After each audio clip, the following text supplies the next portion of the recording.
Welcome to Magnus Theatre. My name is Thom. I'm the artistic director here. This is a segment we like to call Looking Back at Magnus, wherein I get on a video call with people who have been significant in the history of this organization. Today, I'm talking to someone who is very significant in the history of this organization. Today, I am talking to Joanne Waytowich, who in 1997 created the Thunder Bay icon, Ivanka. Here's my talk with Joanne. Do you want to tell us the story of how you came up with Ivanka? And I know you don't want to tell it. But Tell it. It's just that I've told it so many times. You may have heard it. Everybody may have heard it, but I will tell it. So I'm kind of related to Ivanka in terms of I have a lot of relatives. One in particular who is deceased now, but he was one of my favorite uncles, and he was Ivanka. He would do things like in the fall when the pine cones would fall off the trees, he would pick them up and he would drill holes into these pine cones and put fishing line through them and scallop them through his basement of his house. And we would go there at Christmas. And one Christmas he brought us all down there for drinks, and he pointed to his pine cones and he says, "Look at my nuts." Well, I can't make that up, right? I can't. So there's been many of these kind of situations. I remember my aunt coming over once and saying, there was such a bad accident on the highway, they had to get the jaws of death to get them people out there. I thought, all right, I'll leave that alone. So, I have a whole history of that kind of thing. And when I was in university, I had to do an honors project to graduate, demonstrating that I had actually learned something in 4 years of university. So I decided to write a play featuring the character of Ivanka as a musicologist who would examine different musical art forms, like the aria, which she calls the aria. And she would, take you on this fractured fairy tale kind of journey through different art forms. So that's how my first show, I Can Sing, Can't I, came to be. I wrote it as my honors project to graduate from the music program at Lakehead University. And I shouldn't say self-produced. We flung the doors of a church open and people came to see it. And those people told other people, and more people came to see it. Yeah. And I thought, okay, I should maybe show this to someone, because what do I know? And I called Mario Crudo, who was at that time the artistic director at Magnus, and he came to see it when we mounted the play at the church. And I had a meeting with him after, and he said something to the effect of, well, it's all very fun and people loved it, but where on earth could we possibly put it? It's not a play, it's not stand-up, it's sort of more fringy. I don't have an idea what in professional theater we could do with this thing. So I closed the book on it and walked away.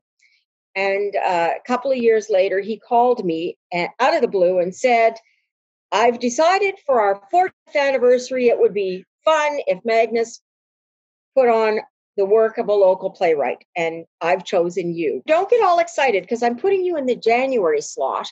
And it's the worst time of year because all the snowbirds are gone. The theater will be empty. So don't get your hopes up. This is just sort of a goodwill gesture, if you will. Long story short, he's just trying to prepare me, right? Because I'm new and I'm excited and I've never done this before. I've never worked in professional theater before. I know zero. And I think he was just trying to sort of prepare me. And when the tickets went on sale, suddenly all hell broke loose and nobody saw it coming. The box office was overwhelmed. They had to bring in extra people. My little honors project outsold everything that had ever been done in the history of the theater. So, nobody saw it coming. And from that day forward, he was sort of shoving a pen in my hand and saying, write something. So, I just kept writing. Yeah. Eventually quit my working at, in social work and quit working in regular jobs and pursued a career in theater. So that's the way it started, and I've been doing this for quite a while. Yeah, and there's 7 Ivanka plays. 6, and then there's the best of. So I Best guess we can squeeze 7 out. I have to take my computer inside. Okay.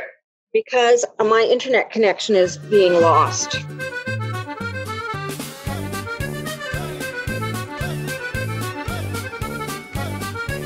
I started using that character actually in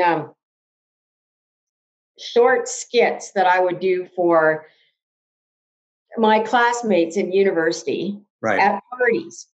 And one of the skits I did with that character was a whole bit on music theory.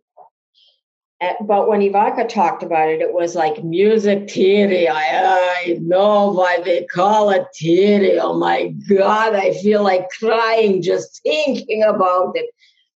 It was that. And that, I don't know what it is about that character. Everybody just really liked it. So that's when I thought, okay, I don't want to write a paper about a dead guy. That's not who I am. I would rather just do something that I get some joy out of. All these years are such a mystery to me. People have said, why don't you put all of these things together and compile a diary of where you've been and what year and what show you did? And it's so overwhelming. It's so overwhelming. I've been to so many places. We toured extensively. There was one night here, one night there, all over the country. Aside from Ivanka, you've done a whole bunch of other stuff at Magnus. Yeah, I have. I've done a lot of work. Yeah. I think some of the bigger things that I did not in Thunder Bay that weren't Ivanka were The Wizard of Oz at Rainbow Stage in Winnipeg. Oh, wow. And I did a show in Prince George, BC, called All Shook Up, which is the whole thing was Elvis music. Oh, yeah. So that was really fun. That was a pretty big cast and a big band. It was really fun. That was great. So, and at Magnus, I've done like tons of things, absolute tons of things. And you've played all ages. Apparently so. well, because when I came here, my friend Stuart Dowling was like, "Oh, I just did Driving Miss Daisy with Joanne Waytowich," and I said, "Who did she play? She's not old enough to be Miss Daisy." But that was the thing, and that was one of the most popular shows, I think, in that season. People really flocked out to see that. It was a great show, and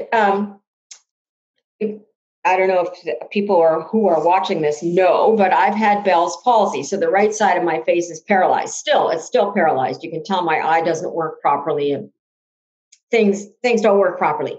Anyway, Driving Miss Daisy was the first show that I did after Bell's palsy. So I couldn't work for about 3 years after I had Bell's palsy because I couldn't speak. I had to go through speech therapy endlessly.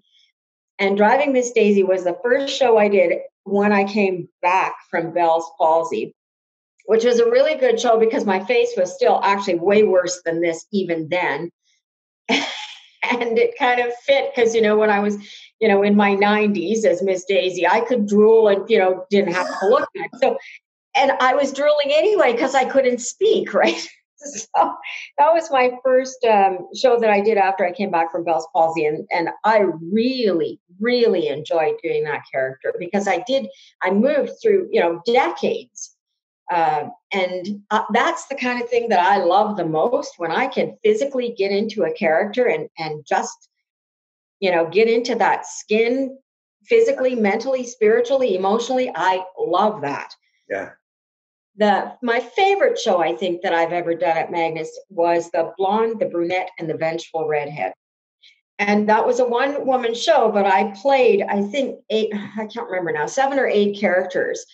And, many women of many ages, but I played a drunk middle-aged man and a 4-year-old boy in all of these characters. So that's the kind of thing that I really love to do. You put me in a wig and a disguise and give me an accent, I am so happy.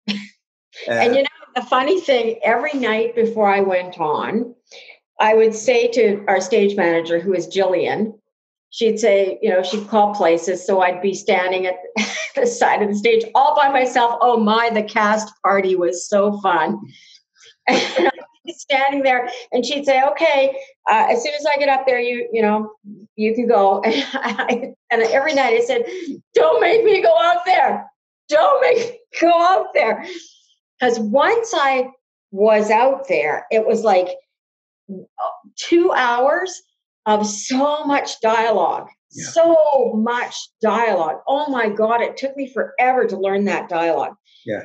The good thing was I was there by myself. So if I made a mistake and circled back, you likely wouldn't know.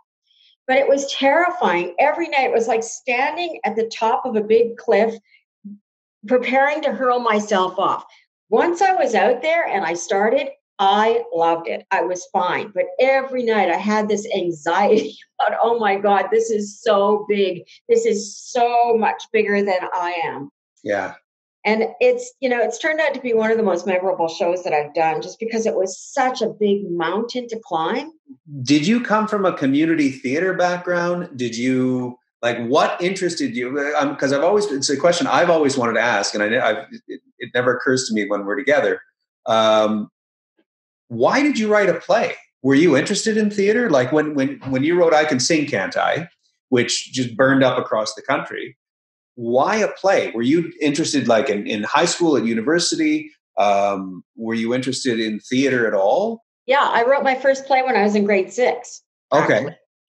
And I was raised on a farm in Manitoba. I'd never even been to a play. I didn't even know what it was. I just know that my mom used to read me these books based on a character called Baba Yaga. And every night she would read me these books.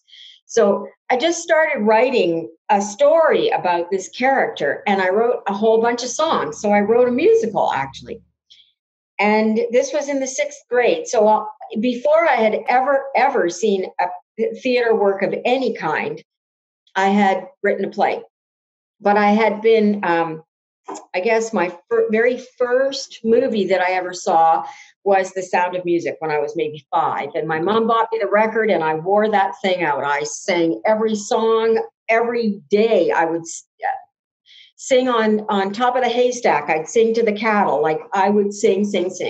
Yeah. So I had this passion for singing and being creative from a very early age. And then in high school, of course, I was in drama, and I wanted to go to theater school when I graduated high school, but my parents said, no, you're going to get a job. Okay. So, I've had this interest my whole life. And then community theater, I started with the Lakehead Choral Group here in Thunder Bay, in the 70s. Okay. And just got involved that way. So do you have any other favorites you had at Magnus? Any the great experiences? I know you did your first show at Magnus was I Can Sing, Can't I? And then you kind of branched out into other things. Really liked working. Excuse me. I really liked working on the musicals. I liked Spelling Bee a lot. That was fun. Yeah. Worked with a great bunch of people, and there's so many talented people to see what these kids can do, not just vocally, but in terms of dance, and it's really amazing to work with people of such high caliber. The last show that they did before they moved out of McLaughlin Street was Fire. Yeah. That was a huge musical. And, I don't know if you were ever in that space, but it was tiny, absolutely tiny. Right. And to see how they capitalized on such a little space to make such a grand looking thing, it's so magical. Yeah. I never would have had these opportunities had Mario not taken that first chance on me. And I don't know what I would be doing now if I hadn't have had those opportunities, because I was working in the social work field, which I just hated it. Not that I like people. I like a lot of things about working with people, but to make that a career when that doesn't make my boat float, it was just horrible. So that opportunity to leave that world, to step into the world of magic and make believe. And, at the end of my workday, people do this. That's right. Nobody ever did that when I worked in human services. If anything, they'd throw rocks at my car and swear at me. So, well, maybe they would do that in theater too. I don't know. Depends on the show. Yeah. Yes. I remember that there have been a lot of beds in the shows that I have done. Mm-hmm. I've spent a lot of time in bed. Sexy Laundry starts in bed. Yep. And that was the show I got to wear a bustier, and the roof just exploded when I made my entrance in that very, very risque outfit. And, as an overweight woman, that was quote, put a 1 on the calendar for that. That was an empowering moment to make that entrance. And the curtain opened, and there I was in this very revealing outfit. The people just went crazy.